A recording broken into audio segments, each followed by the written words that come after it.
Hey, everybody, and welcome to TV Talk, brought to you by Ayn Rand Center UK, where we talk about popular TV shows and mix in a little objectivist observation with them, and occasionally compare the shows to Ayn Rand's philosophy of objectivism and the particularly Atlas Shrugged. Sorry for no music today. Dylan, the behind-the-scenes guy, is not here. He is, I guess, partying at Ocon in Austin, Texas. But we have the usual suspects here today. Jax and Jen are here with us, also in Austin, joining us from Austin, Texas, right? Drinking and imbibing and having a great time. And Rozzy, the emperor behind the scenes, Ginsburg, the resident expert on Mad Men, which is a show that we have been reviewing for the past few weeks now. Today, we are going to go over seasons 4 and 5, 2 seasons at the same time. I'm going to try to give a little synopsis of the 2 seasons. You guys can join in at any time if I've missed anything, and then we can go from there, picking apart the characters and talking about themes and such. I know when we talked privately, we couldn't really suss out themes for 4 and 5, but I think I've thought of something with respect to 4 that may whet your appetites. I'm not sure yet, though. But before we deal with that, guys, we got to do our little house cleaning business here. We got to deal with the poll that we had last week, was it, or 2 weeks ago now? Yeah. And what was the poll, and what are the results? Okay, so hold on, we're going a little off book here, because our man behind the scenes, Dylan, has abandoned us for Ocon. We should have found Dylan and brought him up here so that he could run this. Okay, so I am putting in the chat right now the poll results, and I'm going to actually go to them, and then we're going to read them. So Jax is going to be happy with the results, I believe. I am. I don't even remember the poll, so you have to restate it for us folks with beginning stages dementia. Okay. All right. Do you want to read it? No, you go ahead. Oh, I got it. Okay. All right. We're not going to show it on the screen. Sorry, folks. But the question was, the use of art in Mad Men is prominent, especially when it's in the office of a prominent character. Dagny values the arts. In the strike, should Dagny display art, i.e. paintings, sculptures, etc., in her office? The one that got 0 response was hell no, because too many people would offer stupid, unsolicited opinions on something that's too valuable for her to argue about. 11% said yes, but only be contemporary art that can be judged objectively. 22% said yes. In fact, just copy Yaron Brooks' podcast background of classical composer busts and Greek sculptures. 22% again said yes, but the art would be visual metaphors of motors, trains, trucks, and other objects in motion. And I was right. Number 1 response, 44% said no way, Dagny keeps her art at home. Yes. I thought it Really? Art should be visual metaphors of motors, trains, and trucks and objects in motion. But Rozzy, Rozzy, did you answer this poll? And what do you think? Do you think she should keep her art at home? I don't think so. More vote for my side.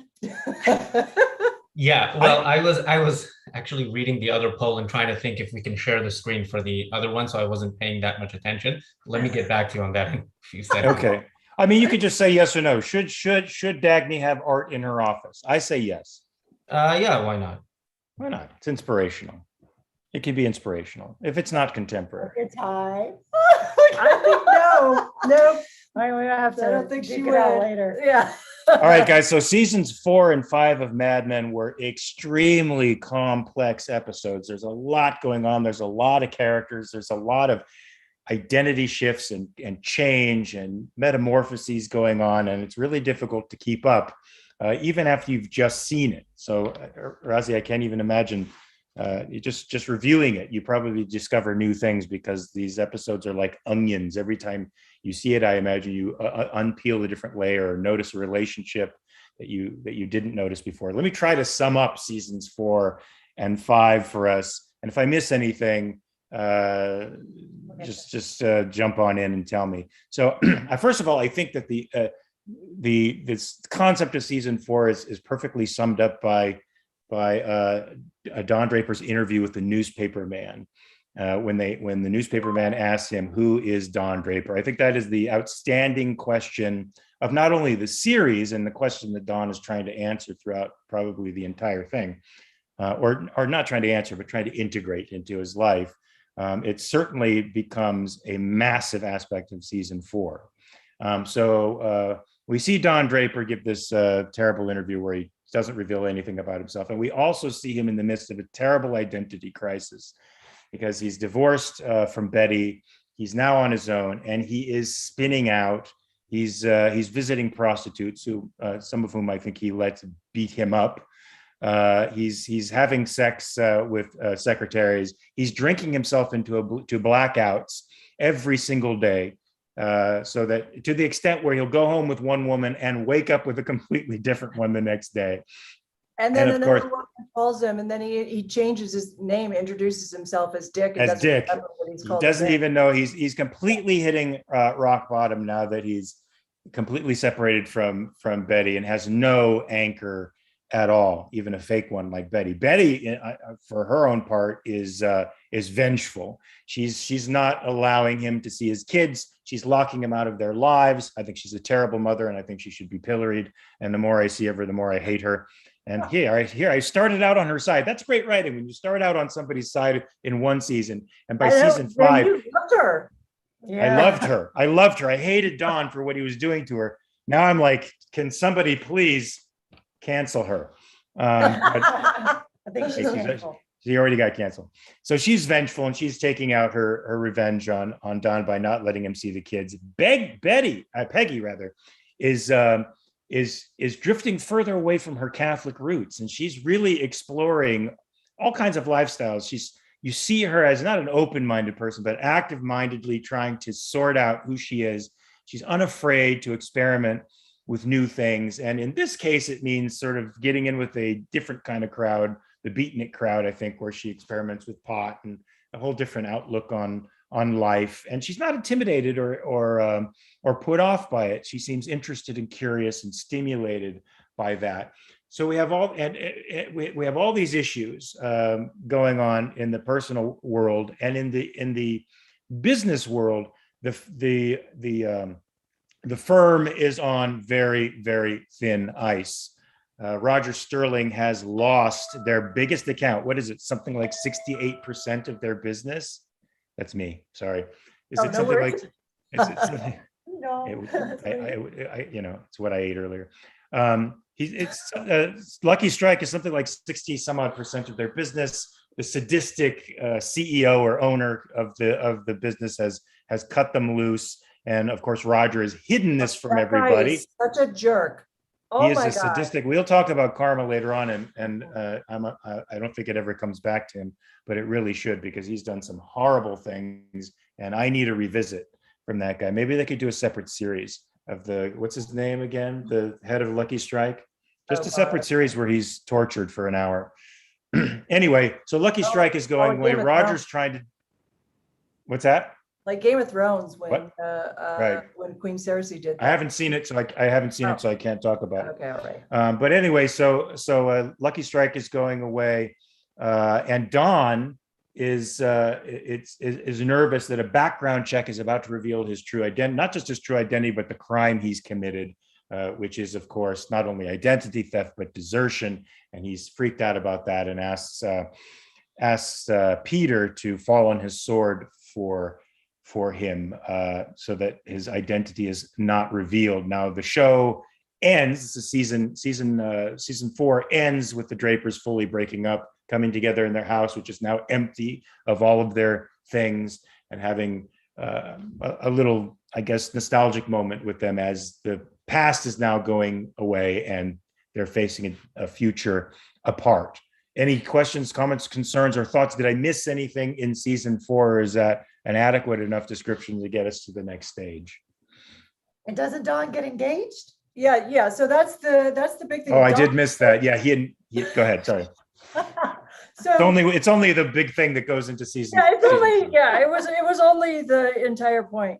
No. But you started out I like the Who is Don Draper? That's exactly, I think, what season 4 is about. And, kind of a little bit of parallel with Who is John Galt.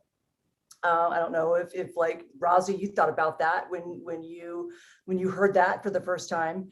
There is, remind me, in season 5, there's a brilliant Fountainhead moment that you take my pen away. Oh my God, I'm glad we don't do these things together all the time. I'm stabbing. Sorry. Okay, so anyhow, so season 4 is like the descent of Don Draper. He hits rock bottom and he starts to kind of come out of it. As he's coming out of it, and poor Dr. Miller, who is such an advocate for him, like the woman that is by his side, she tries everything she can to support him. And then he finds love with Megan. And at the end of season 4, he is basically engaged to Megan. Or have they married yet? Just engaged. Yeah. Engaged because he drops that bomb on Betty when they're alone in the house, doesn't he? Yeah. So he hits rock bottom in season 4, and then Loses Anna. loses Anna. That was a big moment. Yeah. Yeah, chime in anytime, guys, when I'm missing those moments, because those are huge moments. No, No, right. you did a great job. You Okay. really, yeah. Rosie, what do you think the big season 4? So yeah, I've been defending Dawn in previous episodes, sometimes when nobody else would. And I think when we talk about seasons 4 and 5 together, there's going to be less of that because I'm going to be a bit more critical of him. Actually, in season 5 as well. But in season 4, he and Peggy have one of my favorite Dawn and Peggy moments, which is before he calls Stephanie and to find out what he already knows, which is that Anna died. And yeah, you see that whole dynamic of the mentor and the student, and it's I thought that was beautiful. Peggy obviously didn't want to be there because it was her birthday, and her boyfriend. I'm not mixing things. This was during the. This is when Anna was dying. Yeah. He got trashed. And Was the boxing match the same night, or am I confused? No, All it right, was yeah. no. So she really didn't want to be there, and he really didn't want to be anywhere else. He wanted to be there and drink and work and take his mind off of what he knew was coming. And yeah, I thought that was a beautiful. It wasn't just a scene; it was like throughout the entire episode. did you notice at the end, in the morning, when she had learned his friend had died, and then he was like grateful and he touched her hand on the desk? Do you remember the same moment, the very first episode? When she was just hired, she came in and touched his hand on the desk. Yeah, And although like, in a different way. Huh? That was in a different way. A completely different way, but it was the same. They were standing at the desk and their hands touched, but it was It was a nice, completely different. nice revisit of a moment, and Yeah, now it you was see almost how exactly their halfway through the season. and you see how the relationship has evolved in the meantime. Seriously. So now Yeah. let's talk about season 5 a little bit, and then we'll just combine the two of them and try to get into the shit. But if I miss anything, like tell me sort of immediately if I'm missing at the huge context, like those two romantic relationships. The death of Anna is huge because that's who he knows. It's the only person who really knows him and accepts him for who he is. It's the only person he can be authentic with. So in season 5, it seems like Don is sort of disengaged. He's involved with Megan now more than work. It seems like he's in the throes of love, and work has taken a back seat to that. And so they've hired a new ad guy, this guy Ginsberg. Is that his name? Is his name Ginsberg? His name is Coincidentally. Ginsberg. That's right. Yes. Coincidentally, Ginsberg. And hired by Peggy, who, she's encouraged by her workmates to hire somebody who is not threatening to her future. And she chooses to hire somebody who's good because she wants to be challenged by them. And she's not worried about whether or not this person surpasses her.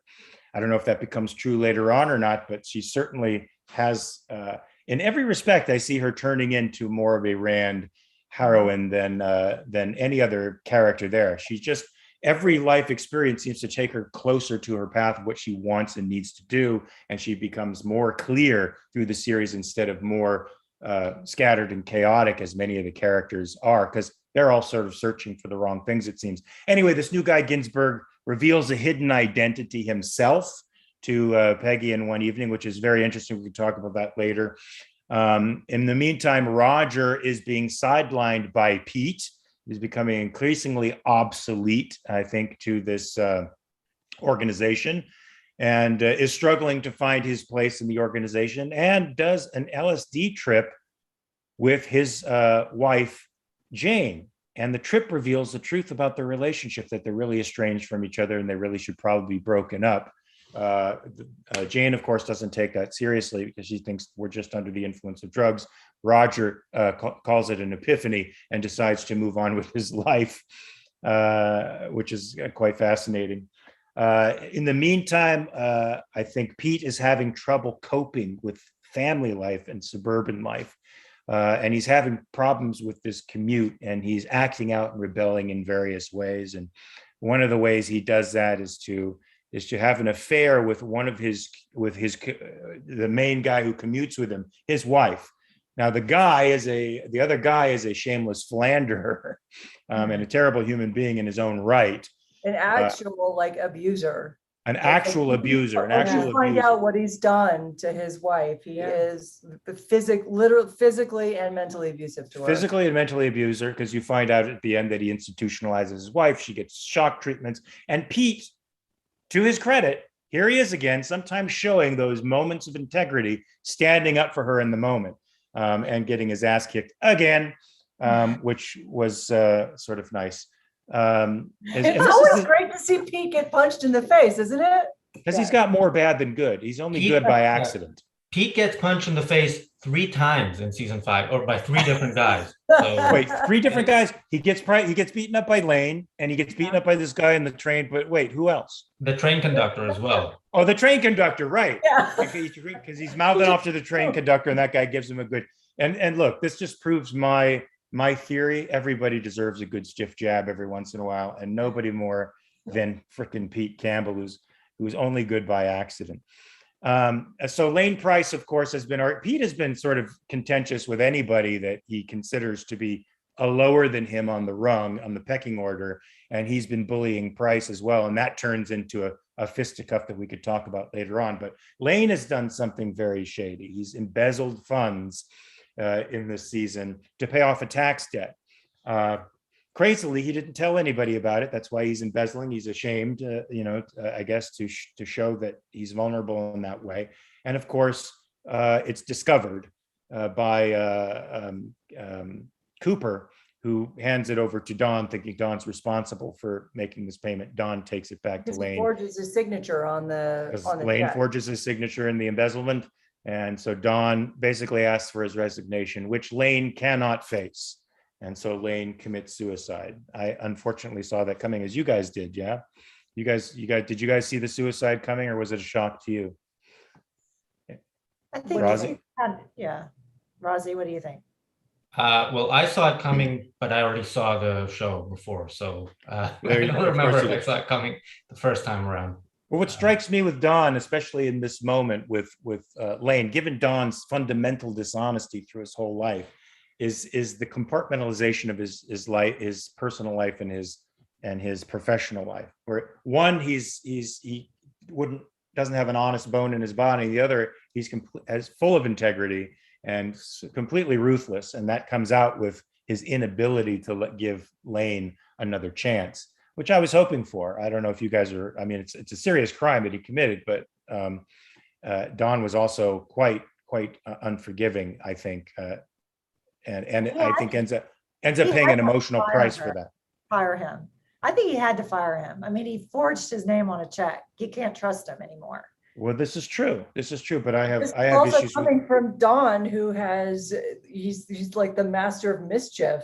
after we just had season 4 where Don, his identity was being discovered and he asked Pete to totally cover up his crime. So See, that's what it is. It's a guy in a glass house throwing a stone, Yeah. and that's where I have problems. He asked point. one guy to fall on a sword for him and lose a $2 million account to 4 save his million. ass. $4 $4 million. million account to save his ass, and he Yeah. won't do the same for Right. $7,500. Yeah. I thought that was pretty bad. And throughout season 4, I've been mostly liking Don because he's trying to stick to the straight and narrow because he loves Megan. He's trying to be loyal to her. It's exposing his past in a way when he sees the other people philandering for their jobs, and he's sort of standing above it morally. He's getting worse with Peggy, which I hate the way he's treating Peggy, and I'm glad that she ends up taking a hike for it because she's got too much self-respect to stick around for that. And I don't, like what he did to Price. I thought that was horrible. But I think what's interesting about the way that he handled Price, but it's kind of to Jennifer's point about Don did, objectively, if Don was a virtuous man and he had no contradiction and conflicts, he actually did the right thing. What makes it ironic is the fact that Don is such a liar himself, and he's a kind of a faker of identity. But what makes it interesting is that if you're Lane, what this show does really well, and we've talked about this a lot, and this show uses time shifts. And what it does really well is it gets you in the perspective of a particular character so that you can only see how they react from their point of view. So if you're Lane and you don't know anything about Don's fake identity, and here comes Don Draper and tells you, I'm sorry, Lane, I'm going to have to fire you for this because you forged my signature. It's like, yeah, I get that. But we also at the time, like all of us who have lived since the 60s and see kind of like the signs of what we see, the character development of Lane and stuff. And I feel like we kind of all see it coming, that Lane's going to commit suicide, or we see that something really bad is going to happen. But the interesting thing is that none of the other characters are going to see it coming, because they're in the 60s, and that stuff wasn't like, it wasn't like, well, I mean, mental abuse wasn't, didn't have a big thing around it. Suicide didn't have a big thing around it. And now in our times, when we watch it now, we think, oh yeah, I could totally see that coming. But it just makes the moment when all of them realize that Lane has committed suicide over something, I don't know, it just makes it that much more like you're experiencing it yourself for the first time, as if these people have never even imagined it before. What do you think, Rosie? Do you think the moral stature of the messenger makes the moral message a little more subjective? Do you think it detracts from the moral message? Well, I agree that the way the writers made this storyline play out does make you think, first of all, this is, to pay taxes, which is, he's already a victim. And then he's sort of, he's embezzling, but, it's like an advance on a bonus, and that then gets postponed and then gets postponed again and then gets canceled. And he's kind of stuck with the embezzlement, which, it doesn't look as that big a deal at the beginning as it does when Don has to fire him. And yes, Don is firing him for forging a signature of a name that isn't even really his because he stole it from somebody else. So it's all irony. It's all filled with irony. I mean, it's all irony, which is brilliant. And I don't know if they did that on purpose or if it was just a confluence of forces. But so what do you think of that? Does that make this just? Is it objectively good what he did? Because Jax and Jen are saying something interesting. I think this presents an interesting moral problem, because we believe in something like objective justice. We believe that, acts are objectively right and wrong. So how does that standard, or that ideal that we present here ethically, how does that match up to this crazy complex situation that we have that's full of irony, I wonder? Well, if you're asking, do I think he should have fired him? Yeah, I think he should have fired him. All right, I don't. Maybe I let my sympathies and all those I don't ironies either. play in my choice. I don't think that Lane would have ever, it would have been one thing if it was, oh, by the way, I just, because I'm looking at the super chat and the chat. Louise has given us 10 pounds. Thank you. Is that Thanks, a hippo? I always get these things wrong. I don't know. Is it what? It looks like a hippo to me. With a hippo? It looks like a hippo. I can't see it. Okay, well, anyhow. Yeah, Thank it's you. a hippo throwing a knockout punch. I'm guessing to It's Pete a KO. Campbell. Okay. Okay, good. You guys are frozen. Jackson, Jen are KO, a frozen. KO punch. Also, or Louise also, the lucky cigarette person. Oh, we are? Now you're not. Now you're Are better. we unfrozen? Knockout punch. Yes, I you froze did. at the knockout punch? That's hilarious. So Okay, well, cool. Let's like freeze that. Okay, sorry. So Luis says that the head of the Lucky Strike person is Lee Garner Jr. that's it, Lee that Garner is it. Jr. That's the guy's name. Yeah. So I have no idea. Yeah, you were talking about whether he should have fired Lane or not, and Rozzy and I think that he should have, and you and Mark think he should not have. He should have given him a second chance. I don't think okay, so that was the whole thing. If Lane was the kind of person that Lee Garner Jr. was, if he was just a freaking, I don't know, backstabbing, I'm gonna take you out to dinner and Malignant narcissist. A malignant narcissist. that's not who Lane was. I think that Lane deserved, out of all the people there, I thought Lane deserved a second chance. See, this is why I think it's hard being a writer, and one of the main difficulties I have with writing. You have to make those choices as a writer that are narratively stimulating, that do the most damage to the characters, that put them in the worst possible places. And sometimes that's really, really hard for me to do. Not sometimes, all the time. Yeah. Another hypocritical moment of Dawn, if you remember going back to Sal, he was pushing for Sal to basically prostitute himself for Lucky Strike dude. And yet when it came to Joan, he was the one redeeming partner who did not think Joan should be prostituting herself, which is a whole. But by that time, we think, and Rozzy, I'd like to get your opinion. We haven't quite finished the summation yet of 5, but I want to follow this up. I think his character has changed with respect to relationships, or it is changing, or at least he's so in love right now. It's hard for him to imagine doing something like he was doing before. What do you think? How do you account for his protectiveness of Joan, which I thought was very appropriate and very good, as opposed to his abandonment of Sal to his own fate sexually? Well, I don't know if it's because he's in love. I have a whole, part of the reason why I'm not as big fan of Dawn in seasons 4 and particularly 5 is because he's in love with a psycho. I mean, the fact that he's in love with Megan is not a point in his favor. Whoa, wait a minute. What? Megan, first of all, loves Megan. Wait a minute. Maybe I've been around actresses too long in my life, but what are you finding psycho about her? Do you know something I don't? She gets angry all the time. She yells at him. She's throwing spaghetti at He deserves it.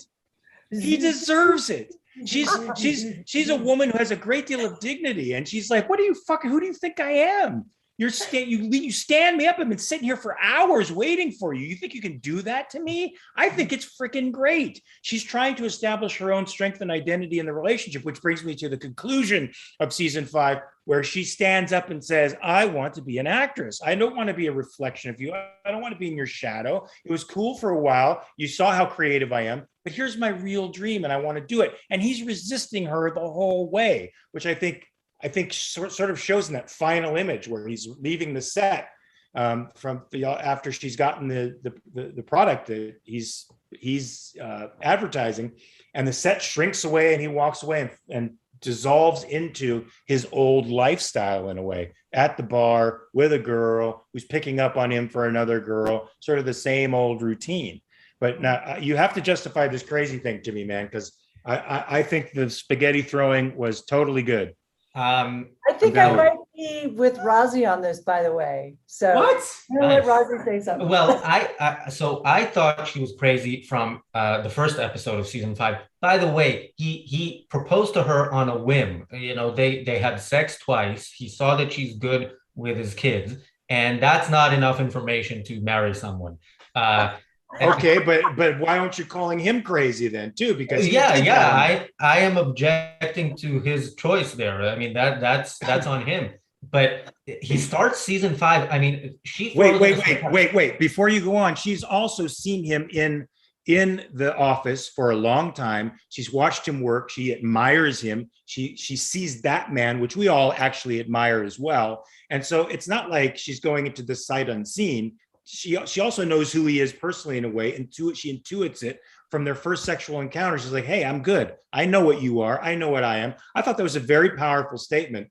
And so I feel like she's going into this with a much clearer head than somebody like Dr. Miller, to be honest with you. Sure, I'm blaming him more than I'm blaming her. He doesn't know her that well. He didn't pay that much attention to her, and she was a secretary. You called her crazy. You called her crazy. Yes. So first of all, in the first episode of season 5, she throws him a surprise birthday party and does this this song and dance thing that he clearly doesn't Jennifer like. was just singing. But I mean, the thing is, you need to know your audience, and you know, we at the Ayn Rand Center UK try to figure out you know, who our audience is all the time. But when you're married to your audience, you really need to know if they're not the surprise party kind of person. So that already, I mean, I was already unhappy with her at that You're not a point. surprise but she has party kind of person, Rosie. What? But Are you not a surprise party? I'm not a surprise party kind yeah, of but person. Razi, despite his unhingedness and his creative, and the fact that he shares a lot of some of the angst that artistic types that I know and am familiar with share, he doesn't have the joie de vivre, and she has that. She's young and she has that. For her, affect is a great thing, and for her, showing her love for him in this burlesque, which I thought was really sexy and cute. And I would have loved it personally. I would have been like, yeah, this is awesome. He's so fucking hung up. This is where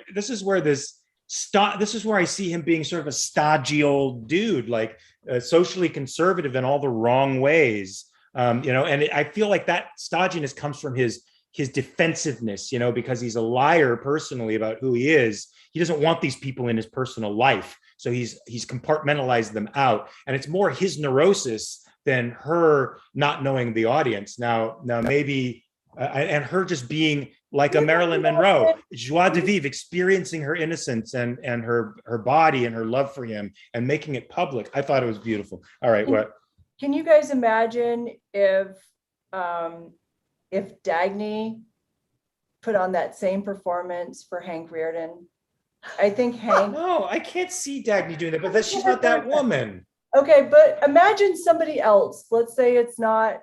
I mean, There was nothing wrong with the performance. no. That's not what made her crazy. No. That's I think her performance was wonderful, and it was pure, and it was innocent, and it was absolutely beautiful. Wait a minute, but Rosie thinks it's crazy. One of the I think because she should know that he's not that kind of person. Now, what the reason is that he's not that kind of person? Is it right? Is it wrong? Is it something they should work on? What he That's tells all her later, what he ends up telling her later is that he didn't want other people he didn't want people in his life to be to see like the intimate way that the two of them interact. And I can understand that on a level, that he wanted to keep it private and personal, but that has a lot to do with kind of his false identity as well. And so that's why I think that it is more, it's far less crazy for Megan to be putting on the performance and more crazy for Don to be rejecting it in the way that he rejected it. Because if he were a truly integrated person who was comfortable with his identity, he wouldn't, that's something he would have appreciated that. Well, maybe he appreciated it for himself, but not for his accountant. He didn't want those people there for that kind of a performance. I think that Well, was just fine. I think neither people were crazy at that. It's when she gets a little crazy over the spaghetti. Oh, yeah. That's when I thought, okay, what's going on with her? Because it was What? also No. just plain spaghetti too. Yeah. Who makes I that know, just plain it's spaghetti? terrible. There's no Didn't it sauce. sound- there's Yeah, that's another Okay, thing. And there were that's bad several times sexism. she did that. Like even with the kids, she gave the kids plain spaghetti. They had spaghetti sauce in the 60s. So Yeah. yeah, Okay, but it was. all sorts of recipes in the 60s. I think it was probably butter or fettuccine. We couldn't see the Alfredo sauce. It was No, it there. was just spaghetti. I'm Because she defending thought you liked Megan. cheese. Your last name is Pellegrino. You should know. Wait. What else though? I mean, these fits of temper. I mean, Rand had fits of temper. Passionate people who have self-esteem have fits of temper when they're being disrespected. So What's I wrong wanna, with that? I want to bring this back then. If my wife kept me waiting for 2 fucking hours after I made dinner, now I would make a better dinner than just fucking spaghetti, and didn't have the consideration to call me. She didn't think I merited enough to be informed what was going on. I would kick ass, and she would do the same to me, and I would think it was completely fucking justified. I would be mea culpaing all over the place. there are ways to express anger, and yeah, throwing that spaghetti plate was, I don't know, that's a bit much. Well, and- man, you don't live around enough actors, man. This is the way things That- roll. That's true. Here's the whole thing. Here's exactly what this comes down to. And Mark and Raza, you're both right about this, I think, is if you remember from season 13, from season 5, episode 13, the very last episode, remember when Megan gets Dawn to watch her, or Megan gives him her screen test, her reel tape, right? Yeah. And Dawn goes and he watches it. Mhm. Finally, because Megan has said that she wants to be an actress. She really wants to, which by the way, do you guys remember Megan stole the commercial from the Friends? Yes. Yeah. Yeah. Megan, Yeah. Whoa. Yeah, that didn't bother me so much because I assumed, all the time. yeah, I Hey, assume that's what people in Hollywood do. So Wait, whoa. Well, first of all, I understand where Megan was coming from because her husband was in basic command of this and had not told her a damn thing. So why wouldn't she go to him and say, "Hello, what's up?" No, but the girl told Megan's friend asked Megan to go get the commercial for her, not Yes. for Megan. Yes, And so That was- Megan puts herself. that was a crappy thing to do. Here's the way I would have done it. I would have, if my wife were in command of something, I would have been, "What the fuck are you doing? You know I'm an actor. You're not even putting me in for this. You're not even going to see me. I get the nepotism thing. All right, but you got to see me for this. And you also have to see my friend because my friend wants to come in too." She So I didn't would do give that. us, I know she didn't, but hey, she hasn't worked. She needs a job. I'm just going to be Megan's defender here since everybody's left Megan out in the cold for some reason. Everybody's fucking her over, including Sally. I mean, and Betty. Am I the only one who thinks Megan's okay? I'm the only one who thinks Megan's okay. No, she Well- not. It's so. But here's the thing. Here's what I'm saying is that when he goes and he watches her reel, and it's actually reminiscent of season 1. I think the end of season 1. Remember the carousel episode Yeah. where he comes up with the pitch for the carousel, the Oh, the yeah, slide yeah. machine, Where the he's looking slide at the where he's memories. looking at memories of Betty. Yeah. And it's the same mood, right? Uh-huh. Where he's watching Megan, he's watching her make everything she's ever made to Dawn. Uh-huh. She's watching her smile, her, cute little whatever she does. What do with you her. think is going on in his head? He's realizing that she's only been acting. She's Wait a realizing- minute. What the? Do you guys know something I don't? he's realizing that Wait, she this is- an actor. I'm having an identity crisis right now. Do you guys know something I don't? Because I looked at that. He was ambivalent at the end. It was a weird punctuation point, and I thought it was something to do with his desire to control her, and he can't. And so there was ambivalence at the end of it. but he was enjoying the way she looked, the beauty of her face. It didn't seem to me like a realization that, holy shit, she does these things with me, it must all be fake. Yeah, it's not necessarily that. It's more subtle than that, because also go back to the movie theater when he sees Peggy in the movie theater, and he says to Peggy something to the effect of when you mentor them and you let them live in their identity and then you let them go. It was something like that. That's poignant. That's very poignant. Poignant to Peggy, but it also meant the same thing for Megan. Like, he realized that Megan really needs to be an actor. Yes. And it's not necessarily that Megan was acting this whole time, but he realizes, oh my God, she's an actor. She needs to be an actor. And in order for her to have her identity, I have to let her go. Yeah, I think that was that shot. Remember that shot that where she's getting all of the attention and it's all light, and he's walking away, and then he goes into the bar and he asks for an old fashioned, which is the very first drink that he gets in season 1. And now he's back to OG. I thought he always got old fashioned. I thought that was no, he would just get like straight brandy. Like an old fashioned is, like it's a whole big mixed drink. She used to be a bartender. What do you think of that, Rosie? What do you think of that moment when he's watching Megan on screen and there's that ambivalent thing at the end? Well, I didn't see it the way Jack saw it, but I like that better than the way I thought about it. So yeah, I definitely think that does make sense. How did you see it? I thought he was just, enjoying her beauty, and yeah. That he definitely was at first, but then there was a realization that washes over him at the very end, and you could see it. And I think Jax is right that it's that idea that I can't hold on to this person. They need to do what they do, and I think her desire to be free and to do what she wants to do, and not be the woman who just waits at home for him, which is what he came from. That's part of what turned him off. That's part of what made him unexcited about being at home with Betty. Was everything she did you could predict a year before. Yeah, and Megan isn't that way. Partly because she's young and still impulsive, but partly because she wants to be her own person. But when he first got together with Megan, he thought she wanted to be a copywriter. So it's not like he was expecting her to be at home and wait for him with a bowl of dry spaghetti. That's what it turned into. That's what it turned into after she quit. So, but yeah. She may not be able to cook, but she can cook. She may not be able to cook, but she can cook. Look, all right. So what do you guys think of the kind of side storyline with Roger Sterling and Sally when they went to the award ceremony, and when and then with Megan's parents, right? Megan's Marxist father.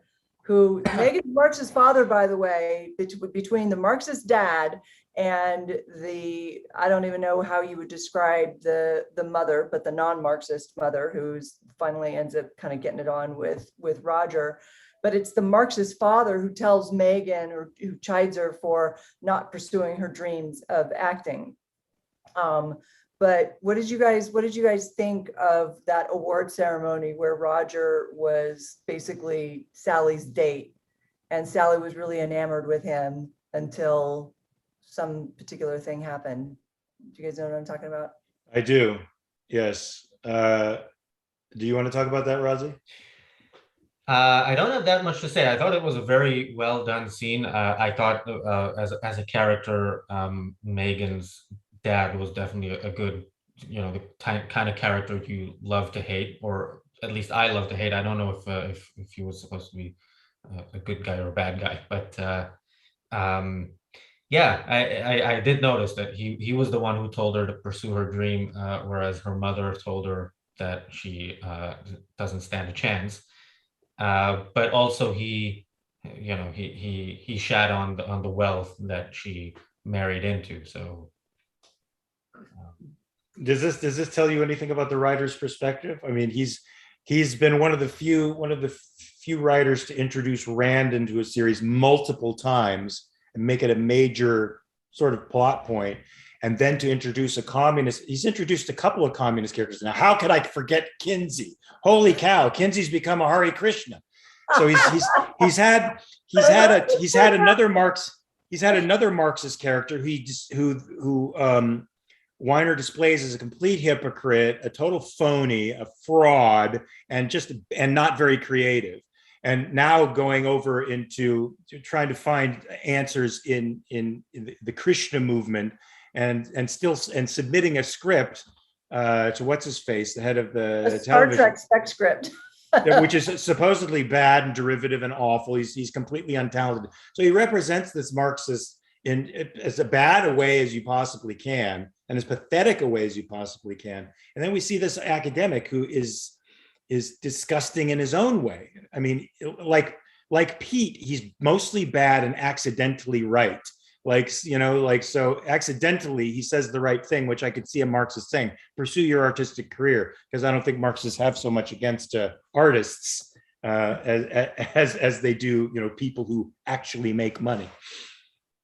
But that's what I like about the way that they introduce, the way that they represent and portray the quote unquote Marxists, is that they're just not likable.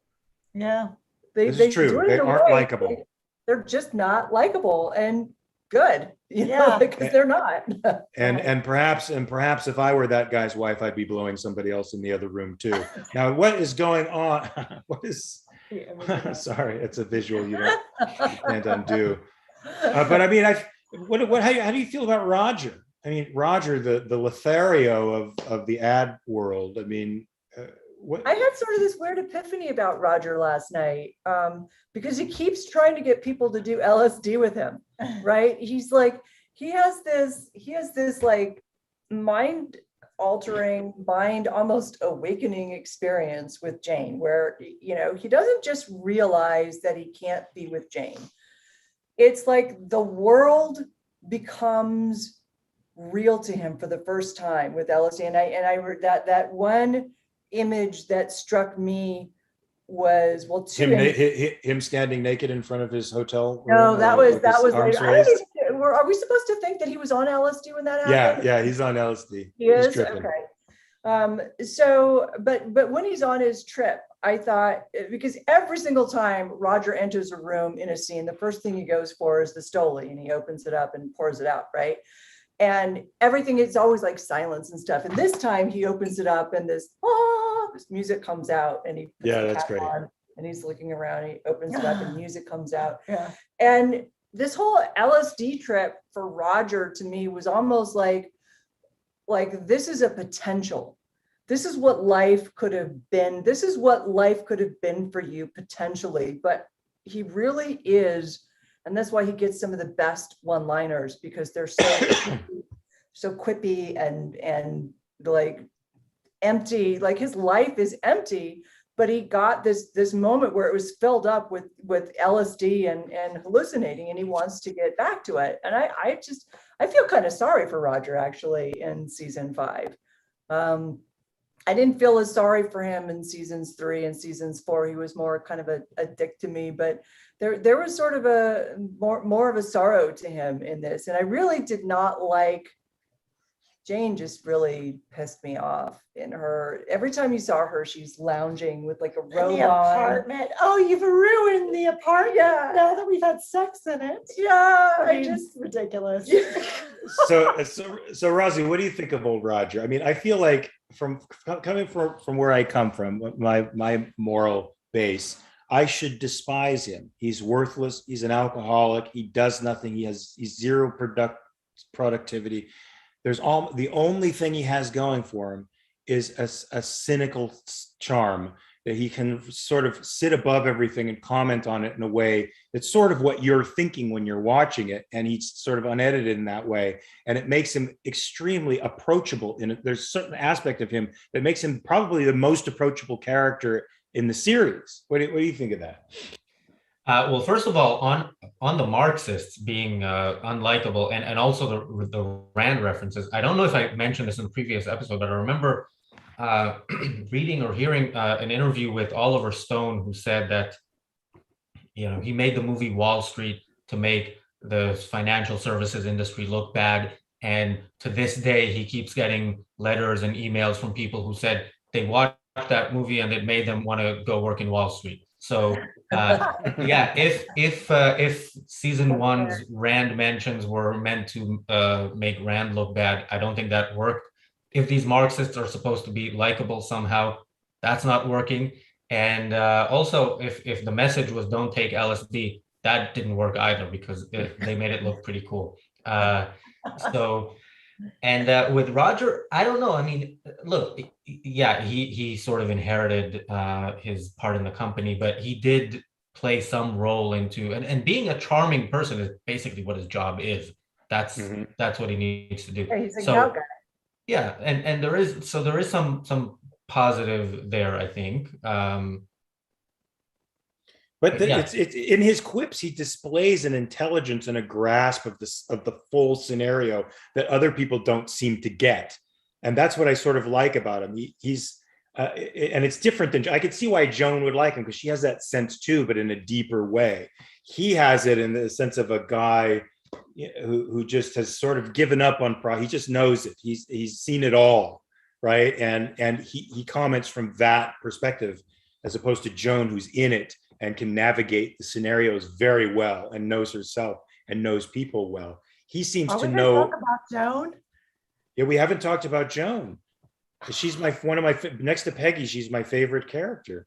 And what happened to her in season 5? Oh, and I can't believe we didn't talk about that because, yeah, she prostituted herself for a junior partnership and a 5% stake in the Let company. herself get pimped out. Pete asked her.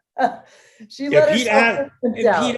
Pete asked her, right? And the whole crowd was, for it if she wanted to do it. Of course, they gave her the option to say no. What do you think of that move, Rozzy? Well, first of all, there are no good guys or gals in that scenario except Don, of course, who said no and left the room and then went to tell her no, but it was too late. Yeah, the fact that she was asked, the fact that the price was very high doesn't change the principle that she did prostitute herself. And she couldn't avoid it. She couldn't avoid it emotionally. Like some of those folks have the capacity to compartmentalize their sin. She couldn't. When that guy was like, I've had a great time with you, you could see it all on her face that she was just destroyed. And that's got to have an impact later on. There was a use of flashback, though, with that very scene where you saw them having the conversation and didn't know that she had already committed the act. And then you realize you discover this later on because they juxtaposed the scenes. And that was a fantastic use of that device because it made that moment so impactful. Yeah. So yeah, and there was the moment Don realizes when the partners are called into Roger's office and he sees her come in, and then he realizes she's a partner and he realizes how she earned that partnership. And you see this is supposed to be a great moment because they landed a car account, and obviously Don thinks it's all by his own creative effort. Yeah. That there was nothing else that contributed toward it. It was all. And of course, what did contribute to it is something that he said, I'd rather not have it to begin with. And so that's a difficult Don moment. And then he goes into the office, and then there's that I think even more heartbreaking scene, which is when Peggy comes in and says that she is leaving. Now that was an amazing scene because there's a moment in there where Don takes her hand and puts it to his lips. And you see you see Peggy's character in full dynamic form right there because it's so overwhelmingly emotional to her. It's probably what she's wanted all this time. And she has to push that down and be strong and leave and do the right thing for herself. That's a powerful moment. There's like moment after moment of Peggy is a study to me of what one should do, how one could and should deal with circumstances that come into your life. Because she is probably the most courageous between her and Joan. I'd say they're the most courageous people in the show. Yeah, I'm still not. I don't fully approve of her dating life, but that's her life. but yeah, professionally, You don't like that she's dating, you don't like that she's dating the, Another Marxist. He's sort of another like Marxist. SDS guy. Journalist. Yeah. He's Sorry. sort of an SDS guy, basically. He's mouthing all the the popular terms in the counterculture at the time. He's sort of a jerk off himself, but he loves her. And I think she's breaking away from a past that was really parochial and uptight about sex. And the fact that she could come so far so fast, like when she stripped down to nothing in front of the artist and they sat there naked and brainstormed with each other. I mean, you're talking about a person who lived as a lifelong Catholic in a very Catholic household, being brought up with very Catholic principles, not to bust apart anybody with Catholicism, but that's an incredible burden of guilt, body guilt, self-shaming, shame over your sexual desires to overcome as quickly as she did. It's like she's the perfect example of somebody that could have been in a neurotic bind, but she lets the evidence, she lets things in the world sway her away from what she may hold to be true. And I love that about her. Yeah, and I will say in her defense that in terms of sexual partners, a Marxist journalist is a step up from Pete Campbell. So it has been worse. And Doug, remember Doug? Multiple levels. Everybody hated Doug. Yeah. Multiple. Charles Manson is a step up from Pete Campbell. Is that exaggerating? Is that hyperbole? I don't know. That's how badly I hate Pete Campbell. Anyway, did we miss anything, guys? We have 4 minutes, so I want to make sure we got everything before we go on to the poll. There's a Fountainhead moment that I wanted to bring up from season 5. Oh yeah. And we have a super chat. We've got to get to some super chats. So let me actually get to the super chats real quick. So Hamad for $4.99, I'm just going to call it $5, says, a little bit late to the stream. Season 5 was fun. Betty was on her lowest moments this season. Yes, we completely agree. Betty was a biatch. Yeah. Oh, just that moment when she told Sally about Anna Draper and just to get back at Megan and just to get back at Dawn, I just if I was CPS, I would have taken that child away from the home. I just couldn't stand that she did that. So yes. Yeah, she completely lost me with that move. Yeah, that was some bullshit. So, and another $5 from Hamad who says, what's interesting, and this is actually a really good point. What's interesting is that after Dawn marries Megan, we see less of Dawn's magic with clients, and Peggy notices this and gets infuriated with him, which I noticed that too. He just becomes less. He's less engaged, which makes you wonder: are the writers making a statement about displacement? I know that some teachers of acting, my mentor's mentor, Sanford Meisner, and many acting teachers, famous acting teachers, and maybe even Freud would consider art an expression of neurosis or an outgrowth of neurosis. And perhaps because he's actually starting to integrate and feel better about himself, there's this idea that art comes from misery and chaos. And I know that the writers themselves were toying with the fundamental idea of the conflict between commercialism and art and what it's like for our artistic personalities to live in the world. And there is the misconception that neurosis breeds art and that chaos breeds art, and that this kind of topsy-turvy personality is what makes for good art. I don't think it does. I don't think it does at all. And I think it's a misconception. I don't know if they're baking that misconception into the piece. Maybe they are. You guys have any thoughts about that? I mean, how many neurotic people do you know who aren't artists? I know a lot of, I don't think that you have to have a neurosis to be an artist. I think definitely like past experience and life experience, it helps toward different artistic views, but I don't think that there's anything to, and of course, like you always hear guys say, well, the sex is great. That's because she's crazy. But I just think that that's a stereotype and it's too simplistic. What do you think?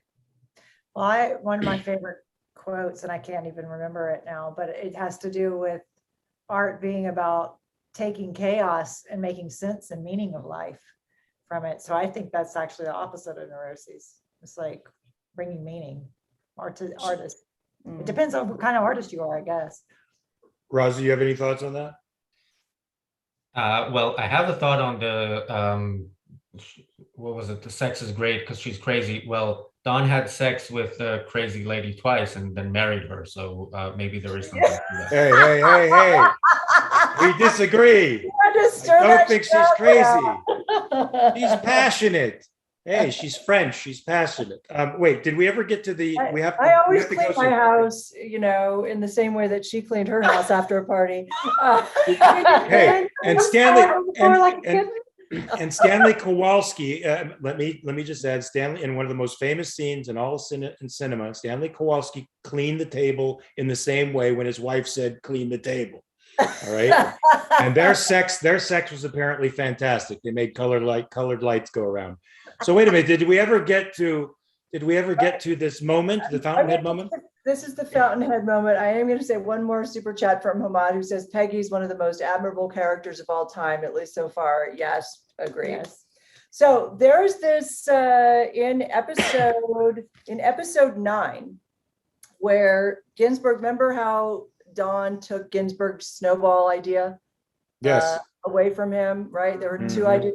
Dawn wanted to do the devil idea, and he left it in the cab. He left Ginsburg, and Ginsburg is furious with him and confronts him in the elevator, and doesn't get the reaction from Dawn that he wants to get, right? But Ginsburg says, "I feel bad for you." Like he's saying it in a way like, "Oh, I feel sorry for you. I feel bad for you." And Dawn, the elevator opens, he leaves the elevator, and he says, "I don't think about you at all." Yeah, that was so Fountainhead. That was Ellsworth so Toohey, Howard Rourke, Ellsworth Toohey moment. All right, guys, so we got to get going pretty soon. So I think we have to deal with the next, what do you call it? The poll. The next poll before we sign off. What is? So Jax is going to copy paste it into the chat so that everyone can vote. And this one has to do with Pete. And what you would do if you were in a situation, so here, even as much as we hate Pete, he had won this deal, this $4 million deal. And then you've got Dawn coming along going, the security check's going to ruin my identity and he's probably going to get arrested. And so Dawn gives that up. Pete gives up the account. So what do you think he should have done? What should Pete have done in regards to Dawn's security clearance background check for the $4 million defense contract account he has worked so hard to win? We'd like to hear from you. What would the objectivist point, how would they choose? Here are your options. 1, exactly what he did. Drop the account and wait for Dawn to repay him when he feels like it, which turns out to be when the partners have to chip in $50K to stay afloat. Number 2, drop the account to protect Dawn, but Pete should tell him to come clean because he's not going to lie or take it from him again. And number 3, keep the account and the glory that comes with it, but know that Dawn will be arrested and the firm will lose him. Okay. Once again, the objective question. An impossible moral dilemma, but I think objectivists can solve it. I don't think there is an impossible moral dilemma for objectivists. Well, guys, that's seasons 4 and 5 for Mad Men. I think next week we'll be dealing with 6 and 7. We're on another buy. Sorry, we're on another. That's right. We're another. Okay, next week I'm going to be in Atlanta. You guys are going to be busy. We won't be able to do it next week, but the week after. Seasons 6 and 7. 6 and 7. Gonna finish the whole entire series. We'll finish that, and then the next one after that, everybody is Halt and Catch Fire. So start watching season 1 of Halt and Catch Fire. Halt and Catch Fire, which is, you want to talk about psychopaths? I got to tell you right off, that guy is striking me as a psychopath. You're watching it already? I started. And by Mackenzie Davis or whatever who's the girl in it in the classroom early on who keeps her hand up. I worked with her on a movie called Bad Turn Worse. I knew she'd be a star. I think she's fantastic. Anyway, guys, this has been TV Talk brought to you by Ayn Rand Center UK, Jacqueline Schumann and Jennifer Bouani and the fabulous Razi Ginsburg. have been with us, and I hope you enjoyed it. Join us over at Clubhouse. I think we can talk there for a little bit, right? Join us over at Clubhouse. We can't talk too long because we have to go check in for Ocon and all that jazz. So Right, but we'll talk a little bit because I'm sure there's a lot we missed because this is a very complex show. Peace until next time. bye, y'all. Bye. Y'all. Did you say y'all? I did say y'all.